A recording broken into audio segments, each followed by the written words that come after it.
Мухаммед Барак был сыном Куйрыджака, хана, которого в 1395 году, нанеся сокрушительное поражение Тохтамышу, поставил на золотоордынский престол Тимур-Ленг. После гибели отца в борьбе за трон с Тимур-Кутлугом Барак проживал в Синей Орде, фактическим правителем которой долгие годы был знаменитый Бекляребек Эдиге. Но когда погиб и Эдиге, Бараку пришлось бежать из Синей Орды в Самарканд, ко двору внука Тимур-Ленга, Улугбека, широко известного как великий астроном Средневековья.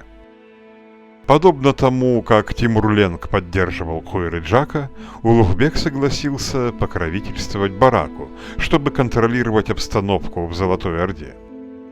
Вскоре к Бараку присоединились и сыновья Эдиге, Мансур Мирза и его братья, мечтавшие достичь в Золотой Орде такого же влияния, какое прежде имел их отец. Барак выступил с войском из Средней Азии на Волгу. Он захватил сарай, свергнул Улу Мухаммеда и занял трон. Но торжество Барака оказалось непродолжительным. Улу Мухаммед, отступив в Литву и подкрепив там силы, вернулся в сарай и изгнал Барака из столицы. Бараку пришлось вернуться назад, в Синюю Орду. Там Барак рассорился со всеми своими прежними союзниками. Он попытался грабить владения своего покровителя, Улугбека, но после нескольких успешных набегов потерпел разгром.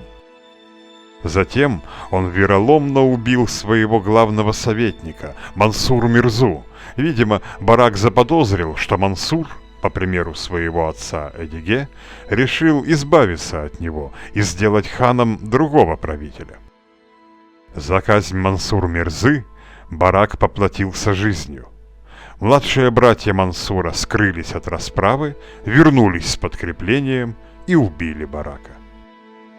После окончательного распада Орды род Барака не пресекся. Его сын Джанибек и двоюродный племянник Керей в скором будущем стали основателями казахского ханства.